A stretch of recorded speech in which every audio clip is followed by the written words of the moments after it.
Maayong adlaw! Isa na naman pong kwentong ating pagsasaluhan ngayong araw. Pero bago yan, basahin po muna natin ang comment galing kay Shirley Fernandez. Sabi niya, "Thank you Miss Regine sa beautiful voice.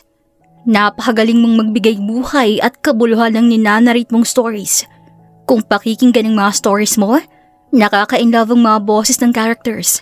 God bless us all, avid listener here in HK." Oh, thank you so much po. Nakakataba po ng puso. Shoutout din po kina Damira, Vilma Malimban, Annalyn Protasio, Hermie Lauro, Lerna Oden, Josephine Tariela, Madel Gamuak, Orbiso 18, Raquel Balbastro at kay Axel Diaz. Thank you so much po sa patuloy ninyong pakikinig dito sa Kuya Agustin Stories. Ngayon naman, atin pong pakinggan ang isang magandang kwentong isinulat ng ating magaling na writer, Waves of Time. Happy listening!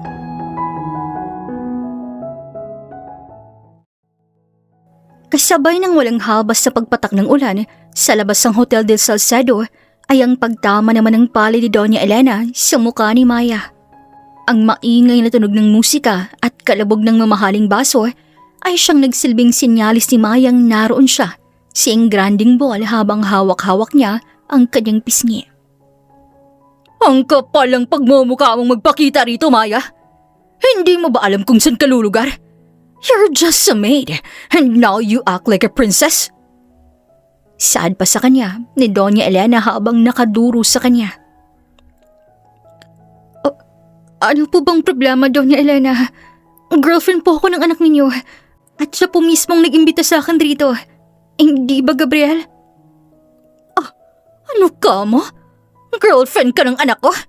Aba, tingnan mo nga naman ang isang basurang gaya mo at nangangarap pa talagang magustuhan ang anak ko. Para sabihin ko sa'yo, si Chloe ang girlfriend ng anak ko, hindi ang kagaya mong muchacha. Nang akmang magsasalita pa sana si Maya, nang biglang bumukas ang malaking projector at lumitaw rito ang Golden Seafood Paella, ang recipe na nagpanalo sa hotel ng International Award. Ito ang recipe ng Hotel del Salcedo na nanalo sa International Award at sobrang nagpapasalamat ako sa kasintahan ni Gabriel na si Chloe.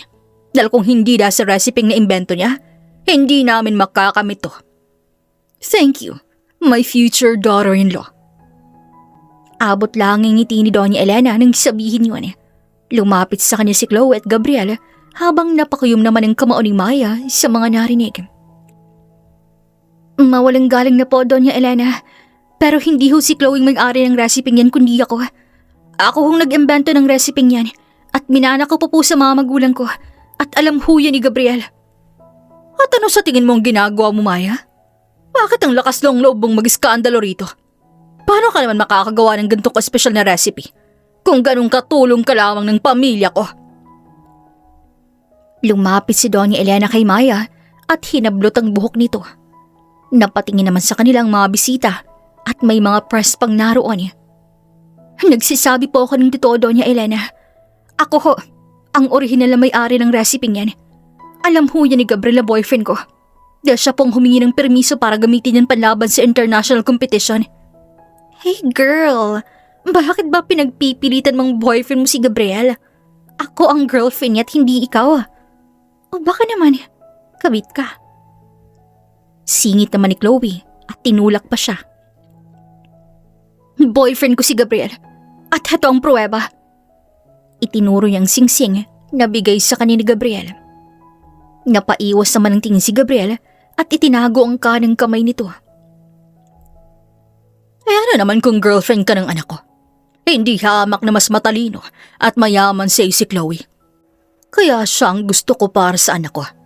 At pwede bang bawiin mo yung sinabi mong pag-aari mo ang resipeng pinaghirapan ni Chloe? Or else, ipapakulong kita. Hinding-hindi ko babawiin ang mga sinabi ko. Totoong ako may-ari ng resipeng yan at may pruweba ako." "So sinasabi mong magnanakaw ang pamilya ko, Maya? Hindi ka ba nahihiya para sa sarili mo? Nandito ka ngayon sa engranding party kung saan nasa paligid mong mga bigating negosyante sa buong Pilipinas. Tapos may gana ka pang gumawa ng skandalo? Para ano? Para sirain ang pamilya ko? Hindi ko ho sinisiraan ang pamilya niyo. Nagsisabi lang ako ng totoo. Ano ba, Gabriel? Magsalita ka naman dyan. Bakit hindi mo ako magong ipagtanggol sa kanila? Sa akin yung recipe yun, hindi ba? Yan yung hiningi mong regalo ng first anniversary nating dalawa. Napasapo pa si Mai sa kanyang dibdib nang malakas muli siyang tinulak ni Chloe na siyang dahilan ng muli niyang pagtumba. Naglakad pa palapit sa kanya si Gabriel kaya nabuhayan siya ng loob dahil akala niya ipagtatanggol siya nito. Ngunit laking gulat ni Maya nang hinubad nga ni Gabriel ang suot niyang singsing at tinapon sa mismong mukha niya. At sa tingin mo ba, ipagtatanggol kita matapos mong ipahiya ang nanay at girlfriend ko, Maya? Never. At kung sa tingin mo'y minahal kita, hindi mangyayari yun. Na hindi ko nga alam kung bakit kita pinatulan eh. Kaya wag mong matawag-tawag ang pangalan ko. Dahil wala akong pakialam sa'yo. Pero bakit? Bakit mo ginagawa sa akin to? Bakit mo pa pinaghirapan na mapasagot ako kung hindi mo naman pala ako mahal, Gabriel? Anong bakay mo sa akin? Ang saktan ako. Ang ipahiya ako sa harap ng maraming tao. Hindi. Ang ipamukha sa'yo na huwag mong masyadong taasan ng mga pangarap ang magustuhan ka ng katulad ko. Dahil hindi tayo magkalibel, Maya. Masyado akong matayog para lang bumaba upang maging katapat mo. You're just a toy for me. Ngayon naiintindihan ko na kung bakit nagtiis kang ligawan ako para lang makuha ang resipeng matagal ko nang inililihim sa'yo. Ang galing mo. Sobrang galing ng strategy mo. Para umangat ka kasama ang nanay mong matapobre, kinailangan mong magsakripisyo. Kahit ang kapalit nun ay ang pirit ng pakikipagsama sa akin. Wala akong ninakaw sa iyo, Maya. Kay Chloe lahat ng yun. Kaya pwede bang manahimik ka na dyan at umalis ka na lamang rito? Nakakasira ka ng gabi eh. Hindi ako aalis hanggat hindi mo sinasabi sa lahat na akong may-ari ng resipeng pinagmamalaki ninyo. Masyado ka rin talagang ambisyosa, no? Bilibid talaga ako sa fighting spirit mo, Maya. Huwag ka nang mangarap na mapapabilang sa mga international recipe ang pinagyayabang mo. Kalad ka rin yun nga tong babaeng to. Nakakabwisit na. Umalingaw-ngaw ang boses ni Gabriel habang nakaturo sa 4 na guard na pilit na pinapaalis si Maya. Nanginginig pa si Mayang tumingin kay Gabriel nang lumapit to sa kanya. Isang hamak na tagahiwa ka lamang ng sibuyas, Maya. Huwag mong pangarapin ang buhay na hindi naman para sa'yo. Bulong pa sa kanya ni Gabriel na kinaalip ng galit ni Maya. Nanginginig na nilisan ni Maya ang lugar kung saan ipinaramdam sa kanya kung gaano kahirap maging mahirap at kung paano nagkakaroon ng kapangyarihan ng mga mayaman. Hindi ko makakalimutan ang gabing to. Sisiguraduhin kong kababalikan ko ang pamilya ng mga Salcedo at sa pagbalik ko, sila naman ang magmamakaawa sa akin. Nagpa siya si Mayang umuwi ng probinsya dahil wala na siyang matutuluyan pa sa Manila at wala na ring tumatanggap sa kanya bilang empleyado dahil kalat na ang balitang nagskandalo siya sa Marangyang Porty. Kasalukuyan siyang nasa daungan ng mga barko nang biglang may matumbas sa kanyang harapan habang hawak-hawak ang dibdib. Nataranta ang mga tao habang sinecheck ang dayuhan. Nako, mukhang inatake sa pusong dayuhang ito. Habang nagpapanik ang mga tao, naging kalmado lamang si Maya. Ginamit lang dala niyang luya, tanglad at mainit na tubig mula sa thermos ng isang tinderong malapit upang gumawa ng isang tradisyonal na panlunas na nagpababa sa alta presyon ng matanda bago dumating ang ambulansya. Hey girl, sigurado ka ba sa ginagawa mong yan? Hindi kaya matuloy niyang matanda sa mga dahong ginamit mo? Tumingin si Maya sa nagsalita sa kanyang likuran. Nakita niya ang dati niyang katrabaho, kaya parehong gulat ang reaksyon nila sa isa't isa. Mika, anong ginagawa mo dito? Maya! My gosh, hindi kita nakilala. Uuwi ako sa probinsya natin para mag-ayos ng requirements. May trabaho ako nakuha sa Paris kaya lalarga na ang dukha. Napatango naman si Maya at hindi na nagsalita. dahil dumating ng ambulansya. Bago pa man isa kayong matanda, ay hinawakan nga siya nito sa kamay. Accept my gratitude for saving my life. This country will make your life feel alive again. Nakangiting sad sa kanya ni Chef Jen. Okay, thank you. Alanganing umiti si Maya bago kumaway sa matanda. Lumapit pa sa kanya si Mika upang makiusisa at namilog ang mga mata nito nang makitang isang business card na naka-address sa Paris. Oh my gosh, Maya! Ang swerte mo! Ha? Bakit naman? Siya yung magiging boss ko sa Paris. Siyang may-ari ng pinakasikat na restaurant doon. At mukhang gusto ka niyang papuntahin din doon upang magtrabaho. Agad na kinuha ni Maya ang business card at sinuri. Di kaya fake to? Baka scammer siya. Ang nega nito. Siya yun. Legit na business card niya yan. Look, meron din ako niyan Inilahad pa sa kanya ni Mika ang isang business card na kapareho rin sa kanya. Oo nga. Pero wala akong alam sa language nila, Mika. Ako rin naman pero nag-aaral ako. Dahil pwede mo namang matutunan yung salita nila, no? Gora ka ba? Para naman may kasama rin ako na kapwa Pinay. Sige. Nagsimula na ngang mag-ayos ang mga requirements si Maya. Hinanda niya na rin ang mga gamit na dadalhin niya ng Paris at ang kanyang sarili. Nakipagkita rin sa kanya si Chef Jen bago sila umalis ng Pilipinas para makapag-usap sila ng masinsinan. Thank you po for the opportunity na binigay mo sa akin, Chef. Pasensya na rin po at hindi ko po kayo nakilala agad. It's actually okay. Nasiksihan ko lahat ng nangyari sa hotel ng mga Salcedo at masisabi kong hindi makatarungan ang ginawa nila sa'yo. But isa lang ang gusto kong itanong. Totoo bang ikaw talagang may-ari ng recipe ng pinagyayabang nila?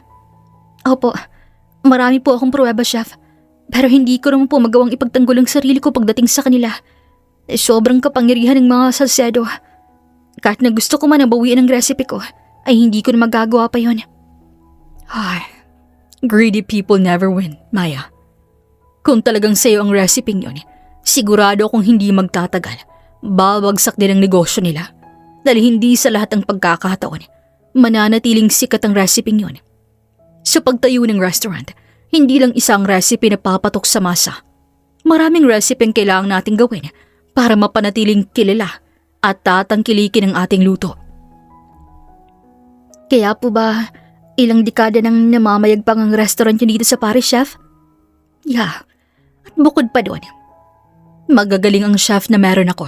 At sana maging isa ka rin soon sa magiging successful chef ng restaurant ko. I assure you po, hindi kayo magsisising binigyan niyo ako ng chance para ipakita sa lahat ang kaya kong gawin. Pero aware ka naman na bago natin mararating ang tayog ng tagumpay, nag-uumpisa tayo sa simula. Napahinto si Maya at tumingin kay Chef Jen. Ano pong ibig niyong sabihin, Chef? Hindi lang ikaw may potensyal para maging magaling ni Chef Maya. Marami kang kakompetensya, kaya gusto kong matutunan mo kung paano maghintay habang hinahanda ang sarili. Nginitian na lamang to ni Maya at nagpaalam na. Mabilis lumipas ang 3 araw at kasalukuyan ngang nasa Paris na ngayon si Maya kasama si Mika. Kaya mo ba, Maya? Ang akala ko pa naman magiging chef ka agad. Mahihimigan ang pagdismaya sa boses ni Mika habang nakangiti lamang si Maya. Okay lang, kaya ko naman Ito sigurong sinasabi ni Chef Jan na magsisimula sa pinakamababa. Sinabi niya yun? Taray. O siya, tara na. At ang dami pang hugasin na naghihintay sa atin. Huwag lang tayong mawala ng pag-asa, Mika. Oo naman no, para sa pamilya at sa paghihiganti mo sa mga Salcedo. Alam mo, Mika, viral ka kaya sa buong social media. Pero alam mo, hindi ako naniniwala sa paninira ng mga yon. Alam mo naman kagaya mo, galing din ako sa hotel nila. Kaya alam ko kung gaano kasamang ugali ng Doña Elenang yon. Kaya Maya, ipangako mo sa akin na sisikapin mong umangat para makaganti. Ayoko mag-isip ng ganyan, Mika. Gusto kong umangat dahil gusto ko. Hindi dahil gusto kong gumanti. Gusto kong patunayang may ibubuga rin ako kahit mahirap lang ako. Ang akala ni Maya, na magiging maayos siya sa Paris ay tila naglahong parang bula. Ang akala niya ay pansamantala lamang siyang tagahugas ng pinggan kasamang kaibigan niyang si Mika. Ngunit nagkakamali siya dahil halos 3 buwan siyang nanatiling tagahugas lamang. Nakakapagod ng gantong setup ng pang-araw-araw ko rito, Mika. Parang hindi ako nag-grow. Palagi pa akong napapaglitan ng mga chef dahil mabagal daw ako magtrabaho. Reklamo ni Mai sa kaibigan habang kasalukuyan silang nagpapahinga. Ganun talaga kapag dayuhan, Maya. Huwag ka nang magtaka, lalo pa't babae tayo. Ang akala nila, wala tayong lakas. Pumunta ako rito gamit ang natitira kong ipon. Dahil akala ko makakapagsimula akong muli. Pero mukhang nag-back to zero ako. Sobrang hirap pala ng buhay dito sa abroad. Huwag mong sabihing susuko ka na, porket nakakaramdam ka ng pagod, Maya. Hindi yan, oh. Ngayon pa na puro sugat ng kamay ko dahil sa tapang ng dishwashing soap nila. At isa pa, kapag sumuko ka, talo ka, Mika. Sa mundong kinagagalawan natin, kapag mahinang loob mo, wala kang mararating sa buhay. Iyan ang gusto ko sa iyo, Maya. Lakasan mo lang laging loob mo para naman hindi ako panghinaan ng loob. Pareho silang natawa sa tinura ng kaibigan niya. Hindi lang pagod at buwit ang naranasan ni Maya sa trabahong pinasukan niya. Nakatanggap din siya ng diskriminasyon galing sa mga chef na katrabaho niya. What are you doing? Why are you so slow? I said clean the sink and those plates. What a waste of money for you. A girl like you should stay at home and make a coffee for your husband, not work here. You're just a mess. Pasensya na po. Sagot ni Mai sa chef na akala mo ay pagmamayari ang buong kusina kung mang-utos ay sunod-sunod. Vite, vite! Sigaw ng isang pranses na chef sabay itsa ng isang naglalakihang kawas sa lababo. Ang kusina ng Lermewa ay hindi langit. Ito'y impyerno. Amoy sunog na mantikilya, usok ng karne at matapang na sabon. Walang romansa rito. Ang naririnig lamang gabi-gabi ay sigawan ng wikang pranses na hindi maintindihan ni Maya. Ay, nakakapagod na, Mika. Bakit ba ganito sila palagi sa akin? Kung hamakin nilang pagiging isang babae natin, akala mo malaking kasalanan. Hindi pwedeng magtrabaho ang mga babae rito. Reklamo muli ni Maya nang matapos sila sa duty. Pwede, pero sabi ko naman sa'yo, diba? Dayuhan kasi tayo. Alam mo ba dun sa part na puro nalang palpak daw ang nagagawa ko? Ay, gusto ko nang patuloy yung chef na yun eh. Pero kasi, ayokong mawala ng trabaho. Kaya ayun, tiis-tiis na lang. Ay, gusto kong kausapin si Chef Jen. Ang akala ko, kaya na ako dinala rito para maging apprentice niya. Hindi ko inaasahan na mas malala pa palang mararanasan ko rito eh, kumpara sa hotel ng mga Salcido. At ano namang sasabihin mo sa kanya? Na uuwi ka na? Akala ko ba hindi ka suko, Maya? Kasi naman, nakakainis talaga. Porket wala akong naintindihan sa wika nila. May libro ka ba dyan na extra, Mika? Gusto kong matutong ng France. Nginitian siya ni Mika at inabot sa kanyang libro. Galingan mo ha. Pag pinagsabihan ka, edi magtagalog ka. Murahin mo kung gusto mo. Muling lumipas ang mga araw at linggo at ganun pa rin ang takbo ng buhay ni Maya. Sobrang hirap pa rin para sa kanya ang pakisamahan ng chef ng restaurant. May mga pagkakataon pa nga, kapwa niya Pilipino ang nagpapahiya sa kanya. Hoy, Banyaga! Ang bagal mo! Sigaw ng isang cook, sabay tulak sa balikat ni Maya. Itinapon itong isang tray ng maruruming plato sa lababo dahilan para tumalsik ang siyabo sa mukha niya. Bumalik ka lang sa pinanggalingan mo kung hindi mo kaya ang bilis ng Paris. Nagtawanan ng ibang mga Pranses na chef. Para sa kanila, si Maya ay isang banyaga, isang babaeng walang alam at walang puwang sa isang prestihiyosong restaurant na yon. Napakuyom si Maya. Sa sobrang inis nito, hinarap niya ang chef na may malaking ngisi sa labi. Eh ano naman kung mabagal ako? Kailangan ko bang makipagsabayan sa inyo para masabi kong magaling ako, ha? At bakit kailangan man-discriminate pa kayo ng gender? Isa ka rin namang Pilipino, pero bakit parang kinakaya mo ang sarili mong pinanggalingan? Sa tingin mo ba, aangat ka sa pagganyan-ganyan mong yan? Ramdam ni Maya ang galit sa kaning dibdib. Namilog naman ang mga mata ng chef na naroon habang nakatingin sa isang chinitong chef na ngayon ay hindi na makasagot pa. Ilang buwan ko na kayong tinitiis dahil hindi ko pa alam kung paano kayo jojombagan gamit ang wikang France. Pero humanda kayo kapag natuto ako. Talagang mumurahin ko kayo gamit ang sarili niyong wika. Mga imbiyerna. Hindi na hinintay pa ni Maya ng makapagsalita to at mabilis ang tinungong area kung saan siya naka-assign. Nadatnan niya pa doon si Mikang naka-thumbs up sa kanya. Nox naman, parang nasa soap opera ang atake mo kanina, Maya ha. Sobrang galing ng mga lines mo. Sure ako na kahit hindi nila maintindihan yung mga sinabi mo, mahahalata nilang nagalit ka sa kanila. Sana naman hindi na tayo mabuli. Ay, subukan lang nilang gawin yun. Makakatikip talaga sila sa akin. Tapos na ako sa pagiging mabait. Paano kung isumbong kanila kay Chef Jen? Eh di magsumbong sila. Ang sasama naman kasi nila Mickey. Lalo na yung isang chef na yun. Filipino rin pala. True, hindi ko nga nalata na half lang siya. Ang gwapo kasi niya. Tingin mo ba single yun? Ewan ko. Pakialam ko sa lintik na yun. Singhal ni Maya at nagpatuloy sa ginagawa. Magmula ng araw na yon, nagsimula na nga si Maya na aralin ang wikang Pranses. At tuwing madaling araw, 3:00 pa lang, kapag sarado ng restaurant at tulog na ang lahat, palihim na pumapasok si Maya sa kusina. Ginamit niyang mga tirang sangkap at mga tirang balat ng patatas, mga dulo ng sibuyas at mga buto ng karne. Akala niyo ba susuko ako? Bulong ni Maya habang umaagos ang luha, habang patuloy siyang naghihiwa ng sibuyas.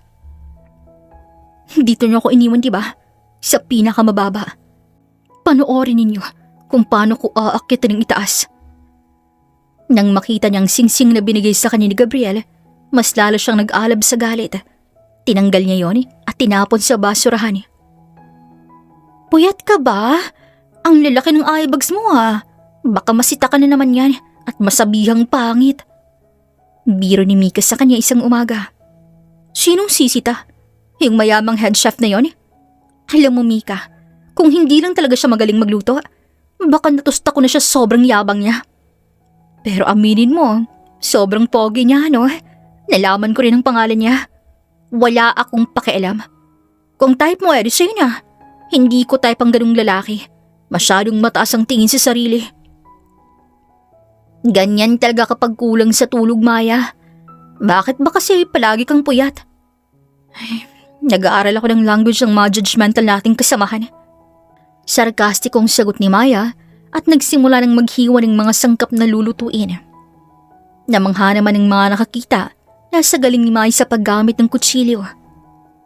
Parang kailan lang nahihirapan ka ba maghiwa ng sibuyas ha? Tapos ngayon wala pang 1 minuto, nakalima ka na agad?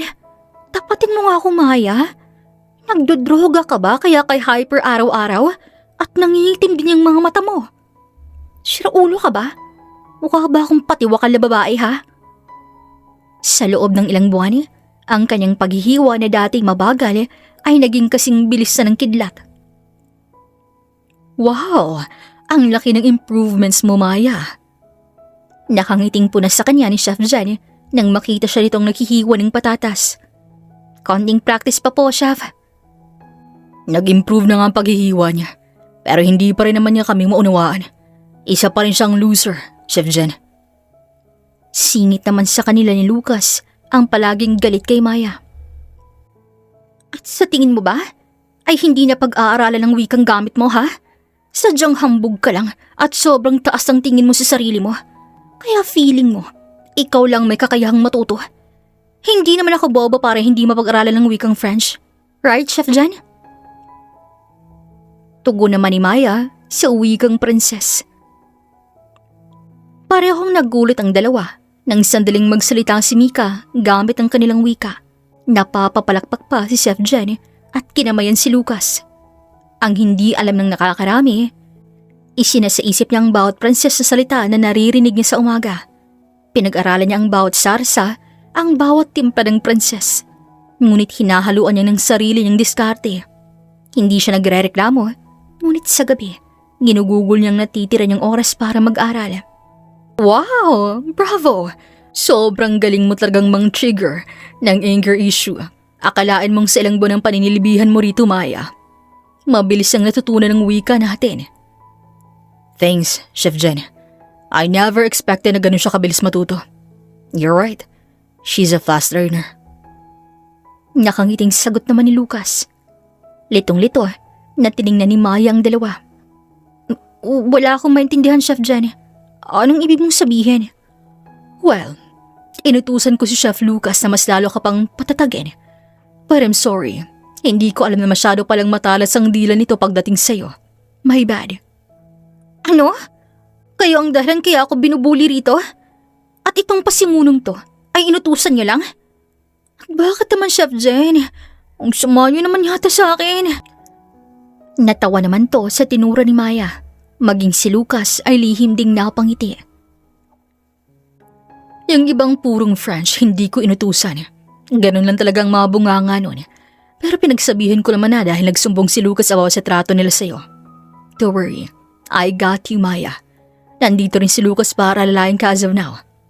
Makontento ka muna sa kung anong meron ka ngayon. Alam ko rin ang lihim mong paggising ng madaling araw. And I'm so impressed by your hard work. Keep it up. Hanggang sa makabalik na nga si Maya sa kanyang kwarto. Ramdam niya pa rin ang inis sa matanda at kay Lucas. Ngunit hindi niya maikakaila na nabunutan siya ng tinik nang sabihin ni Chef Jen na may improvement siya. Samantala, naramdaman ni Maya na hindi na ganun kabigat ang trabaho para sa kanya. Hindi na katulad ng dati na palagi siyang napupunan ng kanyang mga kasamahan. Hey Maya, would you mind if you help me to slice this onion? Tanong sa kanya ni Lucas. Nanatiling walang imik si Maya at lumapit dito. Are you still mad, Maya? Look, I'm really sorry for what I did. I didn't mean that. Would you please forgive me? Saka na, kapag puti na yung uwak. What is uwak? Tanong mo sa mama mo. I don't have one. Di sa tatay mo. Neither that. Napahinto naman si Maya at masamang tumingin kay Lucas. Hindi tanong mo sa pagong, leche. Singhal pa ni Maya na kinatawa lamang ni Lucas. I didn't expect you to be so cute like this, huh? Alam mo, Lucas, tantanan mo ako. Di ko pa rin nakakalimutan yung mga sinabi mo sa akin kaya back off. But I said sorry, Maya. Sorry can't fix everything, Lucas. Dahil kung lahat ay nadadaan sa sorry, ay di sana hindi ako napadpad dito sa malaimpyerno yung kusina sa kasama ng ugali ninyo. Oh, calm down, please. Labahin mo nga ako. Impyerno naman eh. Bakit ba puro ka English dyan? Gusto mo bang pati ikaw hiwain ko, ha? My bad. Hindi lang ako magaling mag-Tagalog. Kamot ulong sagot sa kanya ni Lucas. Napahawak naman si Maya sa sentido at tinutok pa ang kitchen knife kay Lucas na kinataas ang dalawang kamay nito. Kung hindi ka magaling mag-Tagalog, ay di wag mo kong kausapin. Ayaw ko ng pa-English-English mo. Nakakabwisit yan. Saad niya at tuluyang iniwan to. Samantala nang makaalis ang tuluyan si Maya, nilapit naman ni Lucas si Mika. Hey chef, gusto mo ng tulong para mapaamo mo si Maya? And who are you? Ano ba to? English pa rin? Yung problema si chef eh. Gwapo ka sana kaso napaka-arte mo. Huwag kang pasosyal, okay? Hindi kasi tipo ni Mayang ganyan eh. I don't understand what you're trying to say. Hindi ba gusto mo si Maya, chef? What? No. I just wanted to say sorry to her because of what I said last time. Kung makano naman to, bahala ka nga dyan. Pero ang mapapayo ko lang sa'yo, kung gusto mo si Maya, matuto kang maging mabait at wag suplado. Grabe.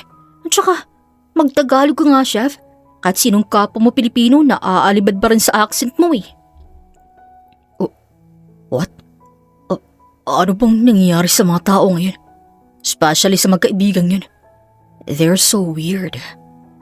Bulong ni Lucas at nagpatuloy sa pagluluto. Samantala, halos hindi mag-gagang mga taong kasamahan ni Maya nang sumapit ang Sabado ng gabi. Bigla kasing dumami ang customers. Para sa kanila, ito ang pinakamagulong gabi. Punong-puno ang restaurant ng mga mayayaman at kilalang tao sa Paris.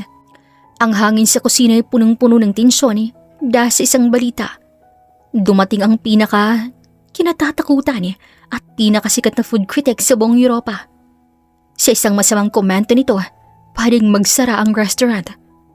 Anong nangyayari, Mika? Bakit nagkakagulo sila? At tingnan mo mukha ni Chef Lucas hindi na maipinta. Kabado sila sa mga magagaling na food critic galing Europe. Matatalas daw kasing mga dila ng mga yun At talagang isang pagkakamali mo lang, magsasara ka na ng restaurant mo. Ganun? Bakit naman sila kakabahan ang gagaling nila, diba? Lalo lang hambog na Lucas na yan. Kahit sino naman kakabahan kapag ganyan, Maya. Natigil lamang pag-uusap nila nang sandaling sumigaw si Lucas. Where's the sauce for the duck? Kitang-kita ni Maya ang pamumula ni Lucas sa sobrang stress. I can't finish this, chef. I can't handle the pressure anymore. Sagot rin ng tagagawa ng sauce na isang Pilipino rin. What? Are you dumb? Ngayon pa talaga kung kailan kailangan ko yan? May magagawa ba ako? Pressure na ako sa dami ng customer. Kanina pa ako dito Kung ikaw na lang kayo magluto ng sauce para sa sarili mo, niyabang mo rin no? Nagtuloy-tuloy ang pagtatalo sa pagitan ni Lucas at ng isang chef habang tahimik namang nakamasid si Maya. Maya-maya pa'y biglang nag-walkout ang chef na taga-timpla ng sauce na kinaalarma ng lahat. Nakita ni Maya kung paano galit na pumasok si Chef Jen sa kusina. What's happening here? Bakit umalis ang tagaluto ng sarsa? Gusto niyo ba akong ipahiya sa harap ng maraming bisita? Kasalanan niya naman. Masyado siyang duwag. Shut up, Lucas. Sinabi ko naman sa'yo na huwag mong pairali ng pagiging hambog mo kapag nasa kusina kita. Look what you've done. Sino na lang ang magtitimpla ng sarsa? Hindi pwedeng walang sarsang niluto mo, Lucas. Then, gawa natin sila ng soup. Dinner ang usapan, hindi kung ano na lang. Muling umalingaw-ngaw ang boses ni Chef Jen kaya naglakas loob na si Mayang makisali. Chef Jen, I can make sauce if you want. Nagsitawanan naman ang ibang chef na naroon. At anong alam mo sa pagluluto ng sarsa? Ay isa ka lamang hamak na tagahugas ng plato. Ngunit lumapit si Chef Jen na nakatayo sa gilid. Tiningnan niya si Maya. Hayaan ninyo siya. Kung tuluyang masasarang restaurant to, hayaan natin isang matapang ang magpasara. Humarap si Maya sa kalan. Ang tunog ng kumukulong sarsa ang maririnig lamang sa kabuuan ng kusinang yon. Inihanda niya ang tradisyonal na French duck sauce na puno ng red wine at butter. Ngunit bago niya ihain, may ginawa si Mayang walang sino mang Pranses ang nakakaalam. Palihim siyang naglagay ng konting tamis at asim mula sa suka toyo na may halong asukal. Isang sikretong teknik na hango sa pag-aadobo ng mga Pilipino upang balansihin ang sabo ng pato. Are you sure about this, Maya? Tanong sa kanin Lucas. Ngunit sinamaan lamang ni Maya ng tingin si Lucas. Tapos na po to, Chef Jen. Pwede niyo na po itong ihain sa mga bisita. Dinala na nga ni Lucas at Chef Jen ang inihain ni Maya. Lahat sila kabado para sa magiging hatol ng magagaling na kritik na naghihintay magkamali ang restaurant ni Chef Jen. Ramdam ni Maya ang tensyon sa loob ng kusina. Nanginginig rin ang mga kamay niya na agad namang hinawakan ng kaibigan niyang si Mika. Don't worry, Maya. Alam kong ginawa mo lahat kaya makakapasa yan sa taga-kritik. Lumipas ang kalahating oras na parang isang taon sa loob ng kusina. Walang nagsasalita. Ang lahat ay naghihintay ng hatol. Ngunit napaayos sila ng tayo nang pumasok si Lucas. Maya, they want to see you. Nakaramdam ng kaba ang naroon, kabilang na nga si Maya. Nanginginig pa siyang lumapit kay Lucas. Bakit? Mapapatawan ba ako ng parusa dahil sa maling pagkakaluto ko ng sarsa, Lucas? Just follow me. Dinala siya ni Lucas isang marangyang dining room. Bumungad pa sa kanya ang mga bigating taong galing sa iba't ibang panig ng bansa. Everyone, this is Maya. She's the one who made the sauce. Sabay-sabay na tumingin sa gawin ni Maya ang mga naroon. Napahawak pa siya kay Lucas nang biglang tumayo ang isang sopistikadang babae na halata namang taga-France lang. This sauce is... Panimula nito at tumingin sa kapwa nito bisita. Mas lalong humigpit ang kapit niya sa damit ni Lucas nang sadyang bitinin ng babae ang sasabihin. The sauce is amazing. This is my first time tasting this kind of sauce. There's a strange taste but I love the texture. The sweet and sour made me giggle. Look like a pioneer chef because of this. Thank you so much. Hindi mapangalanan ang saya. Nararamdaman ni Maya ng mga oras na yun. Nagpalakpakan pa ang mga taong saksi kung paano puriin si Maya. At magmula noon, nabansagan si Maya bilang Phoenix chef. Magmula ng gabing yun, naging matunog na ang pangalan ni Maya sa buong France. At naging sikat rin ang kanilang restaurant. Congrats! You're now an official chef, Maya. Your hard work for almost 6 months has paid off. Kasalukuyan siyang nakatingin ngayon sa mga nagdadagsaang customer sa labas ng kusina. Hindi maiwasang mapangiti ni Maya ng sandaling yun. Hindi ko nga inaasahang mapapagay yung promotion ko eh. Grabe. Akala ko mga ilang taon ba akong maghuhugas ng plato at maghihiwa ng sanamakmak na sibuyas para sa lulutuin mo. Ganun ba talaga ako, bossy, Maya? Oo. Masakit ka rin magsalita. Tagos sa puso ko. Pero naiintindihan ko naman. Siguro, ganun na talaga yung way mo to push your coworkers as a leader. Ganun ka rin masiguro mag-motivate. Nakakabingi. You know what? I think you're cool, Maya. Ayaw mo ng hot? Kasi hot naman ako eh. You're beautiful naman ah. Bakit ka nagawang lukohin ng ex mo? Aba, iba ng usapan yan. Pina-background check mo ba ako? No. Kasama ako ni Chef Jan sa hotel ng Salsado ng gabing yun. The humiliation you endured there wasn't great. Physically and emotionally, they hurt you. But why did you not even fight back? Pinagtatanggol ko naman yung sarili ko that time ah. Pero sinong tangang maniniwala sa akin na nagsasabi ako ng totoo? Katulong lang naman ako, diba? Kahit paanong sabihin ko ron, wala namang maniniwala sa akin. Baka nga isipin pa nilang nababaliw na ako eh. Masyadong unfair mga tao pagdating sa estado sa buhay, Maya. Pero may mga taong patas makitungo sa kapwa nila kahit sobrang yaman pa nila. Ang malas mo lang dahil napunta ka sa mamayayamang hindi marunong makipagkapwa-tao. Sa totoo lang, ang akala ko noon iba sa mamayamang nakilala ko si Gabriel. Siya kasi yung tipong hindi mo mahalatang galing pala sa mayamang pamilya. Sa sobrang friendly niya sa aling mga empleyado niya. Especially sa akin to the point na kinikilig talaga ako sa kanya. Kaya siguro nauto niya ako. It's not your fault. Mabuti kang tao. Kaya ang akala mo lahat ng tao'y kagaya mo. Pero hindi. Wala tayo sa isang libro, Maya. Hindi tayo fictional characters na ikaw yung bida. Kaya palagi mong iisipin na lahat ng tao hindi mo pwedeng pagkatiwalaan. Alam ko, nadala na ako, Lucas. Kaya huwag ka nang mag-alala sa akin. Talaga lang? Bakit parang sobrang say mo nang sabihan ka ng ang ganda mo ng chef na na-meet natin kahapon? Masama bang matuwa sa compliment ng ibang tao? At bakit? Hindi ba ako maganda ha, Lucas? Pinasadahan siya ni Lucas ng tingin mula ulo hanggang paa at tumango-tango pa.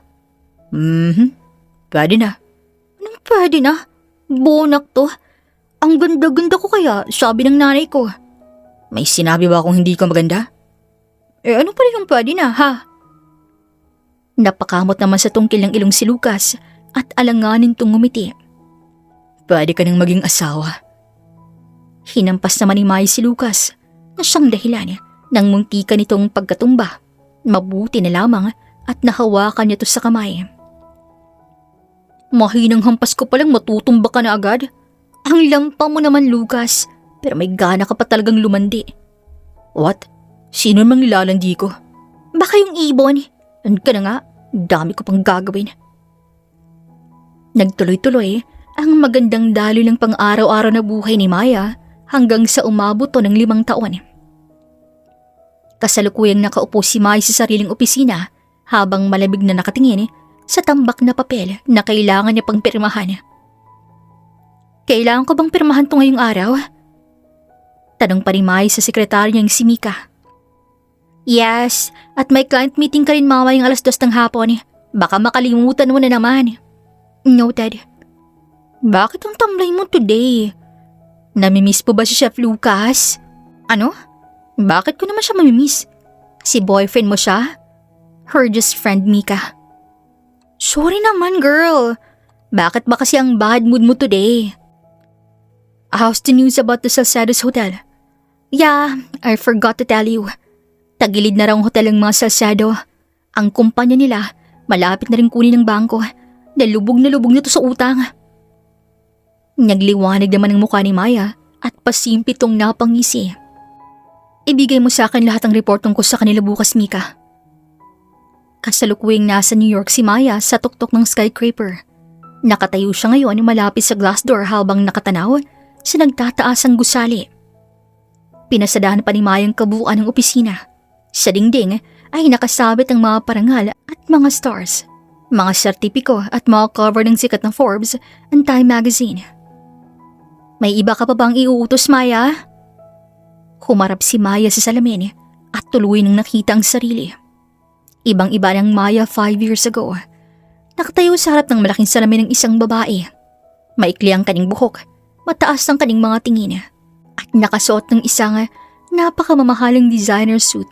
Siya na ngayon si Madam MJ Laurent, ang bilyonaryong business mogul na nagmamay-ari ng pandaigdigang chain ng mga restaurant sa buong mundo.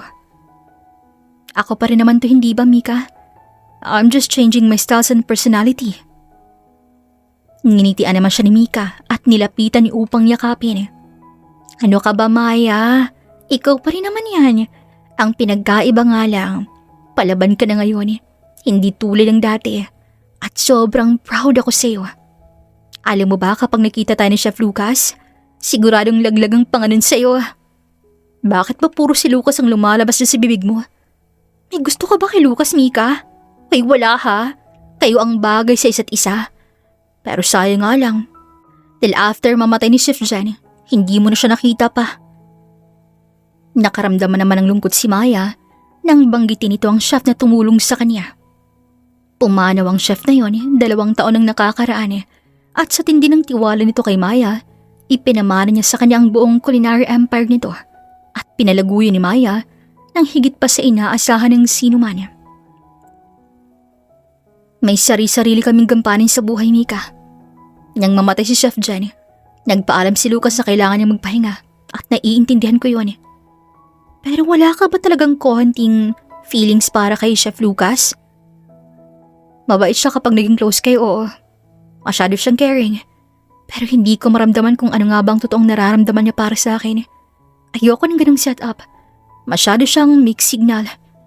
Handing gusto ko lang ngayon ay makita kung paano maghirap ang mga Salcedo. Kinabukasan, nakangisi muling natatagpuan si Maya sa loob ng kanyang opisina nang mabasa niyang report tungkol sa hotel ng mga Salcedo. Naupo si Maya sa kanyang leather chair at binuklat ang folder. Ang unang tumambad sa kanya ay ang larawan ng Hotel de Salcedo. Kupas na ang kulay nito. Ayon sa report, sa nakalipas sa 5 taon, nabaon sa utang ang pamilya Salcedo dahil sa maling pamamalakad ni Gabriel. At ang mga sikat na recipe ni Chloe, napatunayang ninakaw lamang sa ibang mga chef na nagdulot ng milyon-milyong demanda sa kanila. Mukhang mapapadilang paghihiganti ko sa kanila, Mika. I agree. Ibebenta ng bangko ang 60% ng shares at utang ng hotel para hindi sila tuluyang makulong. Really? This is what I waited for almost 3 years, Mika. Oh, wait. Don't tell me bibilin mo ang shares nila. Malalaman mo kapag nakauwi na tayo ng Pinas. Lumapag ang isang pribadong eroplano sa airport ng Manila. Bumaba si Maya na may suot na itim na sunglasses. Pinaliligiran ng kanyang mga foreign bodyguards. Ginamit niyang pangalang MJ Laurent sa lahat ng transaksyon para walang makatunog sa pamilya Salcedo kung sino ang bilyonaryong parating. It's nice to finally see you again here, Maya. Hindi agad kita nakilala. Nakangiting sad sa kanya ni Lucas nang sa wakas ay makarating na nga si Maya sa kanyang kondo. Lucas? What are you doing here? I heard from your secretary na uuwi ka ng Pinas. Kaya ako na mismong pumunta rito sa'yo. How's life going there in New York? Mukhang natunugan mo rin ang nalalapit na pagbagsak ng mga sasado ah. Wait, what? Are you planning to buy their shares too? No? Alam kong may balak kang bilhin yun. So, I can help you. Napangiti naman si Maya. I love the idea. At sa loob lamang ng 3 araw, paunti-unti nilang binibili ang 60% shares ng hotel ng mga Salcedo mula sa iba't ibang bangko. You're so smart, Maya. Paano na lang kung malaman nilang ikong bumili ng shares nila? Matutuwa ba sila? O magagalit? Maghihirap.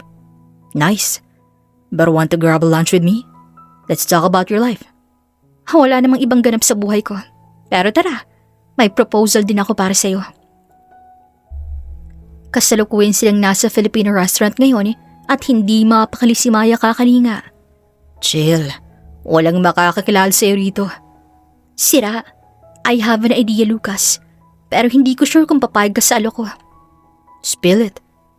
Gusto ko magpatayo ng restaurant sa tapat mismo ng hotel ng mga Salcedo. What kind of restaurant? And what do you want from me? Gusto kong ikaw ang maging head chef ng ipapatayo kong pop-up restaurant. Wow, I love that idea. Nagkasundo silang maging sosyo rin sa nasabing restaurant na itatayo sa tapat mismo ng hotel ng mga Salcedo. Samantalang sa kabilang banda, makikita kung paano mataranta si Doña Elena habang kausap nito si Gabriel at Chloe. Sinong may-ari ng bagong restaurant sa tapat ng hotel natin, Gabriel? Bakit sa loob ng 6 na buwan nakuha nila agad ang mga customer na dapat ay nasa Salcedo? Calm down, ma. Isang sikat na chef ang may-ari ng restaurant na yan. At ang pinakamayamang si MJ Laurent yun, ma. Hindi mo naman siguro balak na kalabanin ng isang Phoenix chef, di ba? Kailangan nating makausap ang chef na yan. Kailangan nating humingi ng tulong. Gabriel, nanganganib ang hotel natin. Maging tayo posibleng makulong kung hindi tayo makakabayad. Calm down, ma. Gagawin natin lahat para maging investor natin si MJ Laurent. At isa pa, naka-receive kami ng message galing sa sekretarya na nag-aalok siya ng emergency meeting para pag-usapan ang pagsagip sa hotel natin. Talaga? Maghanda tayo. Kailangang makuha natin ang pirma niya in order to save our hotel. Samantala, sa kabilang banda, naroon si Mayang nakangisi nang makatanggap siya ng isang liham galing sa mga Salcedo at nais nga nitong makipagkita sa kanya. Hindi ba sila marunong maghintay? I already set an appointment for us. Pero bakit may paganto sila? Ewan ko nga rin eh. Pero sigurado ka na bang magpapakita ka na sa kanila? Kaya mo na ba? Don't worry. Kaya ko na, Mika. Yeah, sasama ako sa inyo. Singit naman ni Lucas na kinataas pa ng kilay ni Maya. At ano namang gagawin mo rin, Lucas? Ipagyayabang ko sa ex mo na future husband mo ako. Masamang tinitigan ni Maya ang binata. 3 buwan na kasing nakakaraan matapos magpaalam ni Lucas sa manligaw. Di pa nga kita sinasagot. Asawa na ganang nasa utak mo. Ganong kita ka gustong maging asawa, Maya. Tama na nga yan. Sasama ka ba hindi? Nakatanggap na ako ng text message galing sa kanila. Mabilis nilang tinungong hotel ang mga Salcedo nang may ngiti sa labi. Natanaw na nga ni Maya ang mga taong dahilan kung bakit pinili niyang makipagsapalaran sa Paris at ang kapalit nito ay ang pang-aapis sa kanya ng mga taga-France. Si Lucas ang naunang pumasok habang si Maya naman ay nasa likod nito. Ikaw ba si MJ Laurent? Kinagagala kitang makilala. Nakangiting sabi Doña Elena kay Lucas. Napangiwi naman si Lucas dito at napaatras. Sorry to disappoint you, but I'm not. I am Chef Lucas Carter, the famous chef in the whole world, and MJ Laurent is my future wife. Kung ganon, nasa na siya? Bakit kung pinapunta niya? She's here. Saad ni Lucas at binigyang daan si Maya. Bakas ang gulat sa mukha ni Doña Elena, Gabriel at Chloe. Ikaw? Hindi ba isa ka lamang hamak na katulong noon? Paano ikaw na ngayon si MJ Laurent? Pinagloloko niyo ba ako? Ganito bang sumalubong ng bisita rito sa hotel niyo? How rude. pwede bang umalis ka rito? Hindi ikaw ang kailangan namin. Gabriel, tawagan mong sekretary ni MJ Laurent at sabihin may nagpapanggap na basura. Prenting nakatayo lamang si Maya habang tinitingnan si Gabriel na aligagang tinawagan ng sekretary niyang si Mika niya siya namang pagtunog ng cellphone nito. Ma'am, the Sasad is calling. Nakangisi pang saad ni Mika sa kanya at inabot ang cellphone nito. Agad na sinagot ni Maya ang tawag. Hello Gabriel, long time no see. Seryosong sabi ni Maya na siyang dahilan kaya nabitaw ni Gabriel ang cellphone nito. Ikaw nga si MJ Laurent. Saan ni Doña Elena at walang ano-ano'y biglang lumuhod sa tapat ni Maya. Maya, please help us. Minsan ka na naging empleyado sa hotel namin kaya pakiusap tulungan mo kami. Hindi sumagot si Maya. Umupo siya sa dulo ng mesa katapat ni Gabriel. Where are the documents, Mika? Ibinagsak ni Mika ang isang makapal na bulto ng mga dokumento sa ibabaw ng mesa. This is the papers of foreclosure. At dahil wala kayong sapat na salapi, to pay your debt, binayaran lahat yon ni Mr. Laurent. Agad namang napahawak si Doña Elena kay Maya. Thank you so much, Maya. Sinasabi ko na nga bang hindi mo kami matitiis ni Gabriel. Gabriel, magpasalamat ka kay Maya. Ngunit malamig lamang na inalis ni Maya ang kamay nito sa kanyang kamay. Patapusin mo muna ang sekretarya ko. Yeah. At dahil nga wala kayong pambayad, si Miss Laurent ang may-ari ng hotel nyo, Doña Elena. Maya, please don't. Please, let's talk about this. Alam kong nagkamali kami sa noon, pero hindi mo pwedeng gawin sa amin to. Ang hotel na to ay importante sa akin. Pamili na para sa akin ang hotel na to. At alam kong ganun din sa iyo, dahil matagal ka na nang naging empleyado rito. Pamilya? Nakalimutan niyo na ba? Kung paano niyo ako ipinahiya sa harap ng maraming tao? Matapos yung angkinin ng recipe ng ako naghirap? Matapos niyo ako ipakaladkad sa harap ng maraming tao? Tinake advantage yung estado ko sa buhay para lamang umangat kayo? Tapos may gana pa kayong mag-demand? Ang kapal ng pagmumukha ninyo. Maya, I'm begging you. Patawarin mo kami sa lahat ng gawa namin sa iyo. Lalo na sa ginawa ko at ni Mama. I'm sorry. Pasensya ka na rin kung ipinagpalit kita kay Chloe. But I'm willing to give up our marriage to come back to you. Ngunit ganoon na lamang ang gulat ng lahat nang sampalin ni Mai si Gabriel. Nang akmang aawat si Doña Elena, ginawaran niya rin to ng sampal. Saan kayo kumuha ng kakapalan ng mukha para masabi niyo sa akin yan? At ano ka mo? Willing kang i-give up ang kasal niyo para sa akin? Hibang ka ba? Hindi mo ba narinig ganinang sinabi nitong lalaki nasa likod ko? He's my future husband. At huwag ka nang magsalita, Gabriel. Hindi naman ako ganun kasamang tao para ilayo sa inyong hotel. Maraming salamat, Maya. Hindi pa ako tapos, Doña Elena. Hindi ko kayo ilalayo dahil magiging empleyado ko kayo rito. Ilalagay ko kayo sa trabahong hindi niyo aakalaing ganun pala kasaya. Lumapit naman sa kanya si Lucas at hinapit siya sa bewang. Parang gusto na kitang pakasalan ngayong araw dahil sobrang sarap sa pakiramdam ng narinig ko kanina. Natampal naman niya ang binata. Manahimik ka nga dyan. Saka mo na ako pakasalan kapag puti ng uwak. Samantala, naranasan nila Gabriel ang magtrabaho bilang katulong sa kusina. Tagahugas ng malalaking kawali si Gabriel at tagakuskus naman ng banyo si Doña Elena. Habang si Chloe naman ay tagabalat ng sibuyas. Hindi ko na kayang mamuhay dito. Ano bang hinihintay mo, Gabriel? Kausapin mo rin yung ex mo. Utuin mo na para makaalis tayo rito. Mangyak-ngiyak pang sabi ni Chloe. Ano ka ba, Chloe? Hindi ka ba talaga nakokonsensya sa lahat ng ginawa natin kay Maya? Pasalamat na nga lang tayo at hindi tayo pinakulong sa kasong pagninakaw natin sa recipe niya. Pero hindi ko na kaya pang buhay bilang katulong. Kung hindi ba naman puro nakakawang recipe ang inihain mo sa mga contest na sinasalihan mo, daladalang pangalan ng hotel namin, di sana hindi tayo magkakaganto. And now you're blaming me? Sisihin mo yung nanay mo na nag-utos sa'yo na nakaw ng recipe kay Maya. Nagpatuloy ang pagtatalo nila At kalaunan nga'y iniwan na si Gabriel ni Chloe dahil hindi na nga nito makayanan pang paghihirap. Lihim namang napangisi si Maya habang tinititigan sa monitor ang ginagawa nila Doña Elena at Gabriel. Mukhang nag-enjoy ka naman yatang panoorin ng ex mo, Maya. Nag-e-enjoy ako sa paghirap nila. Hindi sa mismong Gabriel na yan. Hanggang kailan mo balak gawing katulong sila, Maya? Hanggang sa makayanan nila. Maya, huwag mo sanang kakalimutan kung gaano ka kabuting tao. Huwag mong pairali lang po yun sa libib mo. Let's enjoy our life. Hindi ko naman nakakalimutan yung Lucas. Ako pa rin naman to yung Maya na palaging galit sa pagiging bossy mo. Kailan mo ba ako sasagutin, Maya? Ngayon. Seryoso? Wala nang bawian yan, ha? Wala na talaga. Nakangiting sagot naman ni Maya at niyakap si Lucas. Nagpatuloy ang daloy ng buhay ni Maya. Naging mas namayag pagpangpangalan niya at maging ang mga hotel na pinatayo niya sa buong Pilipinas.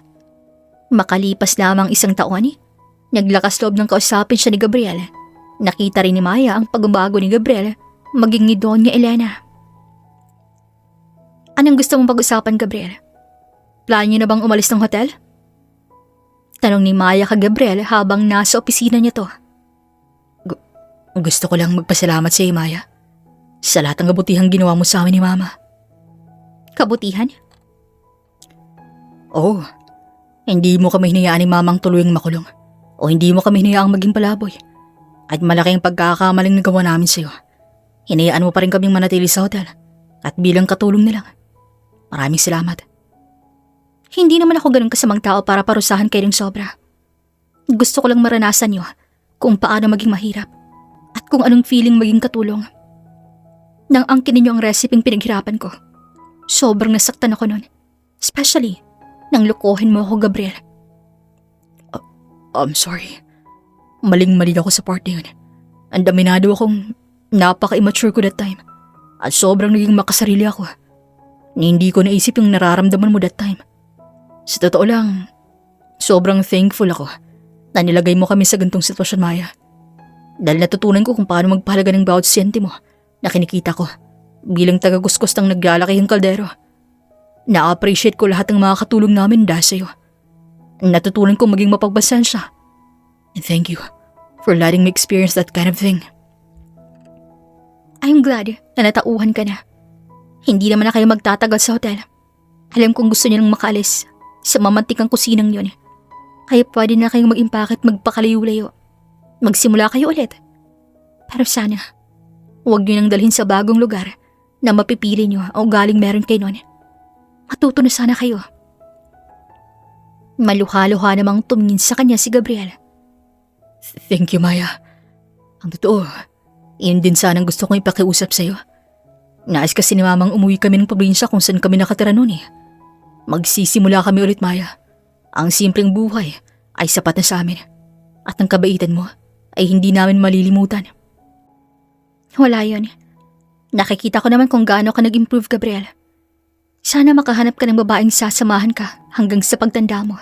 At hindi ka iiwan sa oras ng kagipitan, kagaya ng ginawa ni Chloe. Hindi na yata ako maghahanap pa ng bagong asawa. Natuto na ako, Maya. At masaya rin ako para sa'yo. Ang swerte mo na kay Chef Lucas ka, napunta. Nakikita ko sa mga mata niya kung gaano kanya kamahal. Sana maging masaya ka sa piling niya, Maya. Mas lalong lumawak ang ngiti ni Maya nang pumasok si Lucas na nagtatakang nakatingin sa kanya.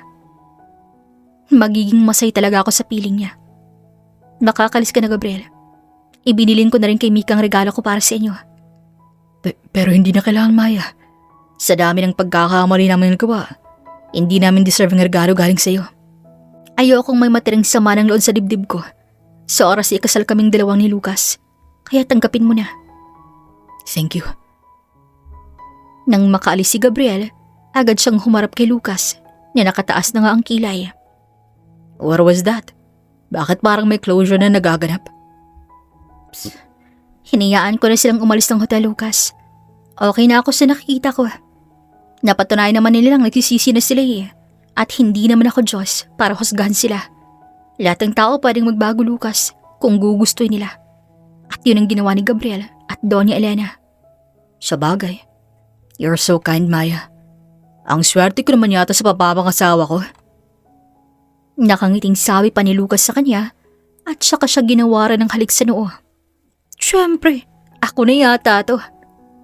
Samantalang mangyak-ngyak namang nakatingin si Doña Elena sa hotel nila noon habang nakahawak sa damit ni Gabriel. Because of our greediness, nawala sa atin ang kaisa-isang naiwan sa atin ng papa mo, Gabriel. Don't worry, ma. Si Mai may-ari ng hotel natin. At alam natin pareho kung gaano kabuti ang puso niya. Kaya sigurado kung hindi ito magagaya sa atin. Yeah, she's so kind. Akalain mong binigyan pa tayo ng puhunan para makapagsimula tayo ulit. Napakabuti ng puso niya, Gabriel. Naging abala muli si Mai sa negosyo niya. Mas lalo pa kasi itong naging successful. Oh my gosh, Maya! Laman ka na naman ng balita sa pagpapakain mo sa mga tao sa lansangan. And alam mo bang yung mga ampunan na pinagdunitan mo? They're asking me for you to visit them.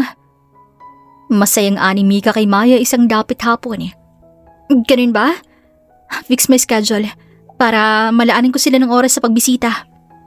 Nang akmang tatayo na sana si Maya, nang biglang pumasok si Lucas na may dalang puting ibon na hindi niya mawari kung anong klase ito. Nakangititing lumuhod kay Maya at inilabas ang singsing. Diba sabi mo nun? Pakakasalan mo lamang ako kapag puti ng uwak. Look at this white raven. I found it Misamis Oriental. Puting uwak to, Maya. So papayag ka na bang pakasalan ako?